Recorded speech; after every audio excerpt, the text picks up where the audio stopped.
பார்த்தீங்கன்னா, மண் வாசனைன்னு ஒரு படம் வந்தது. உங்களுக்கு ஞாபகம் இருக்கும்னு நெனைக்கிறேன். அந்த படத்தில பாண்டியன்னு ஒருத்தரு ஹீரோ. நெறைய பேரு என்ன நெனச்சிருப்பாங்க அப்டின்னா, இவரு ஏதோ ஒரு பெரிய இடத்து புள்ள, அதனால இவர் நடிக்க வச்சிருப்பாருன்னு நெனச்சிருப்பாங்க. உண்மை என்ன அப்டின்னா, மண் வாசனை படத்துக்கான படப்பிடிப்புக்கு இன்னும் ஒரு 2 நாள் இருக்கு. ஆனா படத்துக்கு பார்த்தீங்கன்னா, ஹீரோ இன்னும் முடிவாகல. யார ஹீரோவா நடிக்க வைக்கிறதுன்னு இவருக்கே ஒரு குழப்பம் இருக்கு. அப்ப அந்த மதுரையில ஏதோ ஒரு தெரு சொன்னாங்க. அந்த மீனாட்சி அம்மன் கோயிலை சுற்றி இருக்கிற ஒரு தெருவுல அப்படியே போயிட்டே இருந்திருக்காரு. அப்போ ஒரு வளையல் கடை. நீங்க பொதுவாவே இந்த மாரியான மக்கள் அதிகம் வந்து செல்கிற இடங்களுக்கு போனீங்கன்னா, அந்த கடைக்கு வாடிக்கையாளர உள்ள இழுப்பதற்காகவே ஒரு பையன நிறுத்தி வச்சிருப்பாங்க. யார் போனாலும் "அம்மா உள்ள வாங்க, ஐயா உள்ள வாங்கன்னு" அப்படி கூப்பிடுவாங்கல்ல.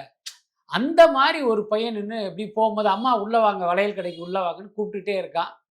இதை இவர் பார்த்துட்டு அப்படியே அப்படி கிராஸ் பண்ணி போயிட்டாராம்.